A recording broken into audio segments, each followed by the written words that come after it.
gostaria novamente de agradecer a todos, em especial aos empreendedores que aceitaram gentilmente o nosso convite e hoje estão aqui para compartilhar conosco as suas experiências inspiradoras. Sem dúvida, elas servem de exemplo tanto para quem quer abrir um negócio, quanto para quem já lida com os desafios de manter uma empresa. Cada um deles vai falar um pouquinho sobre a sua trajetória durante 15 minutos. Em seguida, nós vamos fazer um bate-papo com eles, que será mediado pela Sandra Boccia, diretora de redação da revista Pequenas Empresas e Grandes Negócios, e também pelo Marcelo Nakagawa, professor e coordenador do Centro de Empreendedorismo aqui do INSPER. Mandem as suas perguntas usando os papéis que vocês receberam aqui na entrada do nosso evento, ok? Eu gostaria de lembrar que os depoimentos de hoje estão sendo gravados e estarão à disposição de todos os empreendedores no site do Movimento Empreenda. Vamos conhecer, então, o nosso primeiro convidado? Bom, ele tem uma longa trajetória. Ele estudou Engenharia Mecânica e Industrial no Instituto Militar de Engenharia e depois enveredou para as áreas de Economia e de Gestão. Concluiu seu PhD em Economia na Universidade de Chicago e fez o programa OPM da Harvard Business School. Ele foi também diretor do Banco Central do Brasil entre 1980 e 1982 e sócio e diretor superintendente do Banco Garantia por 15 anos. Em 99, ele decidiu montar uma faculdade de referência nas áreas de negócios e de economia. Hoje, ele é presidente aqui do INSPER, o Instituto de Ensino e Pesquisa, que é uma entidade sem fins lucrativos. Ele também é membro do Conselho de Administração da BMF Bovespa, da Ideal Invest S.A., do Instituto Unibanco e do Hospital Israelita Albert Einstein. Com vocês, Cláudio Haddad, que hoje vai nos contar um pouquinho da sua trajetória empreendedora.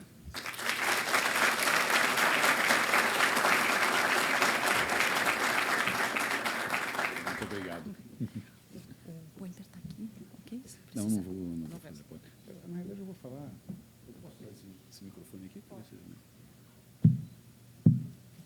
Bom, boa noite a todos. Eles me pediram para falar um pouquinho da minha trajetória. Em primeiro lugar, eles me perguntaram aí fora se eu achava que um empreendedor já nasce empreendedor, ou seja, se empreendedor é uma característica nata. Eu posso garantir que não, quer dizer, que no meu caso, eu só pensei em empreender alguma coisa muito mais tarde na vida. Eu, na verdade, sou filho de professores, quer dizer, a minha vida foi, classe média do Rio de Janeiro. No Rio de Janeiro, na época, empreender era uma coisa que estava um pouco longe. O sonho, em geral, das pessoas era, digamos, ser um bom funcionário público ou se juntar a uma grande empresa, ou assim por diante. Eu, na realidade, cresci, era bom aluno, quer dizer, sempre fui bom aluno, fui fazer engenharia mais porque eu fiz científico e, como não queria fazer medicina, acabei fazendo engenharia. Quer dizer, depois de engenharia, comecei a fazer um curso de administração de empresas à noite, comecei a gostar de economia, fui estudar pós-graduação em economia, voltei, pensei que ia ser acadêmico. Aí voltei, fui para a Fundação Getúlio Vargas, dei aula na Fundação Getúlio Vargas durante alguns anos, ou seja, quer dizer, naquela época nem pensava em empreender alguma coisa, em fazer algo do gênero. Quer dizer, descobri que não queria ser acadêmico, que eu gostava de botar mais a mão na massa, de fazer coisas, assim por diante. Saí da academia, fui para o mercado financeiro. E aí, no mercado financeiro fiquei durante uns 20 anos, inclusive com uma passagem no Banco Central, como foi dito aqui. Quer dizer, no Banco Garantia era uma partnership, então as pessoas eram sócias, tinham responsabilidade, se consideravam donos e, quer dizer, de uma certa maneira, pode-se dizer que teve um certo empreendedorismo envolvido, mas, na realidade, eu trabalhava com outras pessoas e era no meio de vários sócios, né? E todos contribuíam para o conjunto. Foi um banco bastante bem sucedido, quer dizer, foi vendido em 98, e quando foi vendido, eu fiquei pensando, o que eu vou fazer agora, né? Aí que me deu a ideia, bom, quem sabe montar alguma coisa, educação, pelo fato de ter sido, quer dizer, de ser filho de professores, quer dizer, os meus pais já faleceram, mas, na realidade, sempre houve esse aspecto de educação, uma coisa muito importante lá em casa. Sempre achei educação muito importante e estava vendo a experiência que estava acontecendo nos Estados Unidos, em que várias empresas estavam montando atividades educacionais, ensino superior, ensino médio, assim por diante. Por outro lado, eu vi aqui no Brasil que havia um certo vácuo, digamos, no topo da pirâmide, porque o topo da pirâmide educacional era caracterizado pela presença ou de instituições públicas ou muito poucas privadas, e mesmo essas privadas, em alguns casos, estava vendo que a coisa estava caindo em termos de qualidade. Que os novos empreendimentos estavam se concentrando mais na base da pirâmide, que queriam volume, preço baixo e assim por diante. Então, achei que havia uma oportunidade boa e estava disposto a abrir uma faculdade, quer dizer, de economia e administração, voltada para esse lado. Aí o Paulo Guedes, que na época era diretor superintendente do Instituto Brasileiro de Mercado de Capitais, que tinha surgido nos anos 70 no Rio de Janeiro para fazer pesquisa na área de mercado de capitais, mas que depois evoluiu para dar cursos, me disse, olha, se você está querendo montar algo do zero, quem sabe a gente pode se juntar e comprar as atividades educacionais do IBMEC. E assim o fizemos. E o que me atraiu mais foi começar do zero em São Paulo, porque, na época, o IBMEC tinha uma licença, em 99 a faculdade começaria do zero. E, pelo fato de começar do zero, eu acho que você comprar uma entidade acadêmica que já está andando é muito mais difícil consertar, dado que é difícil consertar qualquer empresa que se compra andando, mas principalmente uma entidade acadêmica que a tradição, a inércia numa atividade acadêmica é muito grande. Então, era melhor começar do zero. Quer dizer, meu acordo com o Paulo foi, eu cuidava de São Paulo, ele cuidava do Rio de Janeiro, e assim foi, a coisa funcionou, montamos uma faculdade em São Paulo, na época, que procurava ser bastante inovadora, com coisas que nós considerávamos melhor do que as práticas que vinham acontecendo, inclusive usando bastante tecnologia. Na época, foi a primeira faculdade que foi inteiramente cabeada, os alunos usaram laptop. Hoje em dia isso já virou comum, mas na época era uma coisa diferenciada, um currículo diferenciado, apenas 5 cursos por semestre e assim por diante. Uma série de coisas que nós inovamos, inclusive também queríamos ter uma faculdade de tempo integral, nós não gostávamos que o aluno estagiasse antes do último ano, e várias outras características que a gente colocou. E a coisa foi indo. Começar uma faculdade do zero é particularmente complicado, principalmente se você quer atuar no topo da pirâmide, porque você tem que atrair o bom aluno. E atrair o bom aluno não é uma coisa simples. Na realidade, nós começamos muito com a cara e a coragem, porque quando nós fomos montar a faculdade, aliás, eu fico até impressionado, disse isso aqui outro dia, como é que o MEC nos deu uma licença para abrir uma faculdade. Nós não tínhamos nem prédio, né? Praticamente não tínhamos nada. Nós tínhamos o IBMEC operava já em São Paulo, mas operava em 2 andares, lá na esquina da Brigadeiro Luiz Antônio, com a Paulista, operava cursos de MBA, era uma operação pequena, e não tinha instalações, quer dizer, para a faculdade. Então, nós abrimos uma faculdade em que nós tínhamos vagas para 50 alunos de economia, 50 de administração, por semestre. Digamos, no primeiro vestibular, tivemos 130 candidatos, em economia, 30 candidatos, quer dizer, quem não zerou, entrou. Então, tínhamos um bando de alunos que tinham entrado no nosso vestibular e não tínhamos prédio. Então, eu me lembro que montamos uma reunião num hotel com os pais dos alunos para convencê-los de que teríamos um prédio e que o negócio começaria em março, sem, na realidade, ter a menor ideia de como é que nós íamos fazer aquilo. Isso aqui. Aí nós descobrimos um prédio, que era o prédio da Golden Cross, que era uma empresa seguradora de saúde, que tinha abandonado, e que, digamos, lá na Maestro Cardim, e que, quer dizer, poderia servir. Então, nós fizemos uma obra em 45 dias, quer dizer, naquele prédio, adiamos um pouco o começo das aulas na faculdade e fizemos a coisa gradual. Como tínhamos poucos alunos, não íamos usar o prédio inteiro, na realidade, nós começamos, quer dizer, digamos, fizemos apenas os 4, 5 primeiros andares e quando a escola ia aumentando, nós íamos subindo, até que no final estava tão cheio que tivemos que fazer assim, mezaninos por todo que é lugar, estava uma realmente ocupação já estava até um pouco complicada. Mas, enfim, o problema é como você atrai o bom aluno, né? Quer dizer, no primeiro vestibular, como eu falei, quer dizer, quem não zerou em economia entrou. Nós começamos com 40 alunos em administração, uns 20 em economia, acabaram se formando uns 30 em administração e 7 em economia. E, quer dizer, passamos, sendo o seguinte, temos que colocar o sarrafo minimamente alto, porém sem ser alto demais para essa turma, que essa turma que entrou aí é um pouco complicada. Então, nós tivemos que meio que ir levando a turma ao longo do tempo, mas nunca baixando a qualidade. E as pessoas, quer dizer, o boca a boca em educação também é muito importante, principalmente na área em que a gente atua. Então, as pessoas foram vendo que o projeto era sério e já no quarto vestibular conseguimos ter mais candidatos a vestibular de economia do que vaga. Foi a primeira grande vitória. Só para vocês terem uma ideia, hoje nós temos 2.600, 2.700 candidatos para 250, quer dizer, 225 vagas por semestre. Quer dizer, que nós temos. Quer dizer, a coisa evoluiu bastante rápida de lá para cá. Quer dizer, quando a gente pensa, a faculdade tem 13 anos, né? Quer dizer, não é muito para uma entidade educacional. Quer dizer, várias pessoas que eu conversei na época, que eu disse que abri uma faculdade, disseram que eu era maluco, porque abrir uma faculdade ia ter justamente esse problema, como atrair o bom aluno. Disseram, não, começa na pós-graduação. Mas a pós-graduação já estava lá, fazendo MBA no IBMEC, e achava que o grande valor adicionado que a gente poderia dar é justamente na graduação, formar gente que fosse fazer diferença no país. Bom, a coisa foi andando. Quer dizer, quando você tem um sócio, em geral, você começa, é uma lua de mel, está tudo muito bem, etc. Com o tempo, muitas vezes acontecem diferenças de opinião, assim, legítimas. Um acha que é ir para um lado, outro acha que é ir para o outro. E foi justamente o que aconteceu.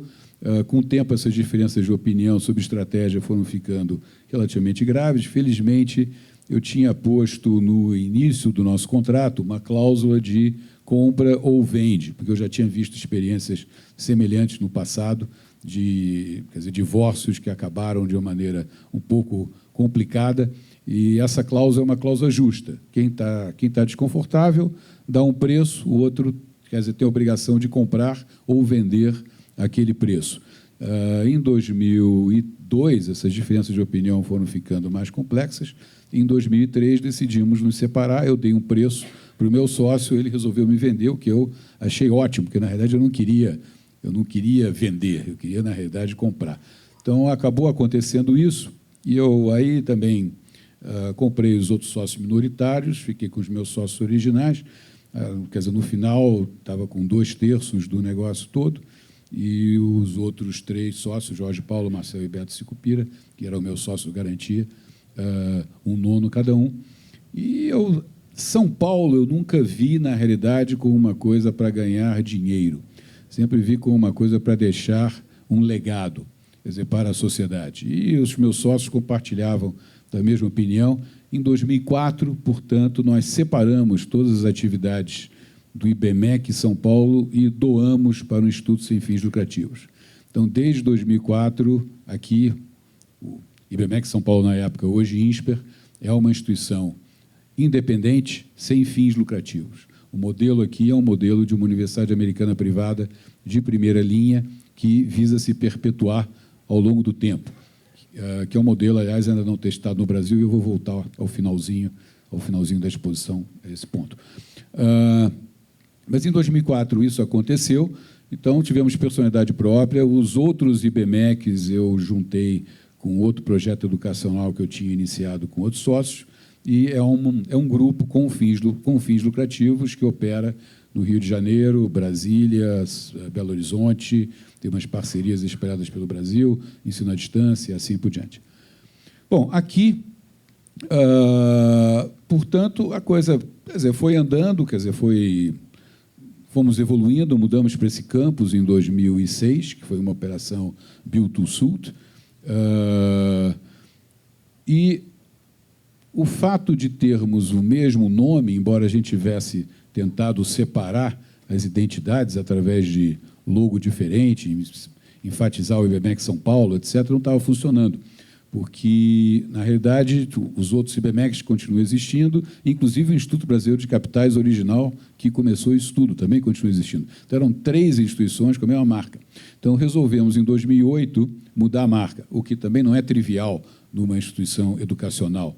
Você está lidando com ex-alunos, com diplomas que já existem, pessoas que estão aqui, e o que tornava a coisa mais complexa é que a outra instituição, o IBMEC, continuaria existindo, não é que você está mudando uma marca que era só própria sua e passando para uma outra. Mas achamos que deveríamos fazer isso, e aconteceu em 2009. O nome INSPER, para quem não sabe, não é Instituto Nacional de Pesquisa ou algo assim, mas sim vem de inspirar e pertencer, que, junto com transformar, são os 3 atributos que nós consideramos fundamentais da nossa marca.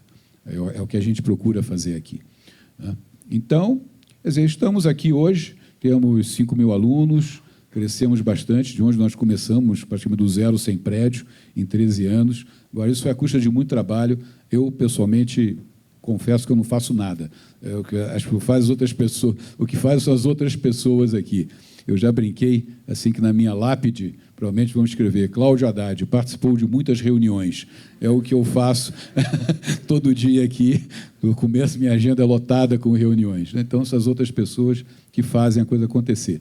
E, quer dizer, isso é um chavão, mas, na realidade, é absolutamente verdadeiro. São pessoas corretas e certas que fazem as coisas. Então, você tem que ter pessoas boas do seu lado, preferivelmente melhores que você, para que as coisas possam acontecer. Senão as coisas não andam. E é difícil. Cada pessoa também tem as suas características. Então, você tem que ter perfis diferentes, quer dizer, trabalhando. Então, quer dizer, comigo, eu nunca planejei isso na vida, as coisas foram acontecendo ao longo do tempo. Se as pessoas tivessem me dito há 30 anos, você vai montar uma faculdade, eu falei, maluquice, que faculdade, que negócio, não estava pensando nisso. As coisas foram acontecendo e, na verdade, continuam acontecendo. Eu sou muito cético quanto a pessoas que muito cedo já planejam as coisas e acham que as coisas vão acontecer e têm um plano de longo prazo, porque a vida traz sempre coisas novas. Na realidade, eu já estou na minha terceira vida, talvez. Comecei como acadêmico, depois passei para o mercado financeiro, e agora, quer dizer, eu não sei o que eu sou. Sou, sei lá, educador, empreendedor, uma coisa assim, mas, quer dizer, seria a minha terceira vida. Todas as vidas foram muito interessantes, muito ricas. Eu não, quer dizer, procurei aproveitar ao máximo cada uma. Quer dizer, erros a gente comete sempre e vai continuar cometendo, mas a gente tem que aprender e nunca se desanimar, né? E vai para frente, tocar em frente, é o que aprendi. Bom, o grande desafio agora, voltando ao ponto do modelo, é como preservar, perpetuar aqui a escola. Porque um modelo sem fins lucrativos, de uma universidade americana, por exemplo, depende muito de gerar stakeholders que consideram aquele projeto importante, que vão se envolver no projeto e fazer com que ele esteja cumprindo a sua missão permanentemente. É o que acontece com as universidades americanas, em que, em geral, os ex-alunos aqui se envolvem em um board of trustees, etc., e fazem esse negócio acontecer. Aqui no Brasil, esse modelo ainda não está suficientemente testado. Harvard está aqui há praticamente 400 anos, formada em 1623, se não me engano. As outras universidades americanas, mesmo as mais recentes, como a MIT, têm mais de 100 anos, e assim por diante, as coisas estão andando. Aqui no Brasil não temos ainda exemplo de entidade, fora as entidades confessionais, tipo PUCs, etc., mas aí você tem todo o aspecto da religião por trás, a estrutura. Esse modelo ainda não está bem testado. A Fundação Getúlio Vargas, onde eu trabalhei há alguns anos, começou como praticamente semipública. Hoje é privada, mas ainda depende muito de coisas de governo e assim por diante. Ou seja, o nosso modelo ainda é um modelo, eu diria, único, que ainda não foi suficientemente testado. E o grande desafio é justamente gerar esses stakeholders que achem o projeto importante e que vão tocar isso para frente. Então, estamos fazendo um esforço muito grande com nossos ex-alunos para que eles se envolvam e entrem no jogo e, assim por diante, a gente vai fazendo isso acontecer. Agora, só para terminar, temos um projeto, nosso maior projeto, quer dizer, não é o maior projeto, um projeto importante que nós temos hoje, é montar um curso de engenharia aqui do lado, e para isso estamos fazendo fundraising, junto com uma série de entidades, está indo muito bem. E o fundraising também tem a característica, é importante pelo dinheiro, evidentemente, mas também é muito importante pelo envolvimento que grupos empresariais ou pessoas físicas terão com a escola, porque uma pessoa que também dá dinheiro, é bom que se envolva e assim por diante, o que ajudaria, em princípio, na preservação desse modelo. E, evidentemente, eu tenho que pensar na minha sucessão. Eu estou aqui, quer dizer, não tenho planos de morrer tão cedo, mas essas coisas acontecem e, eventualmente, as pessoas também têm que deixar outras pessoas sucederem tocando, né? Então, é uma coisa que eu já estou começando a pensar. E como é que vai ser feito isso? A ideia é que seja feita uma parte enquanto eu ainda esteja aqui em conjunto para ver se essa coisa está funcionando e, com o tempo, eu me chutar para cima, por exemplo, e deixar o resto da turma tocar. Mas que os desafios são muitos, a entidade acadêmica tem as suas particularidades. Em geral, é gente muito boa, mas com egos também muito fortes e personalidades, assim por diante. Então, juntar, coordenar e fazer com que esses perfis todos funcionem de maneira adequada e gerando o valor que a gente quer que gere, não é uma coisa trivial, mas, quer dizer, todo business é assim. Quer dizer, não tem nenhum business fácil, não tem nada tranquilo, todos têm suas características e é assim mesmo, e vamos em frente. Eu acho que eu já falei muito e podia parar por aqui, talvez depois, se vocês tiverem perguntas, eu teria prazer em responder. Muito obrigado.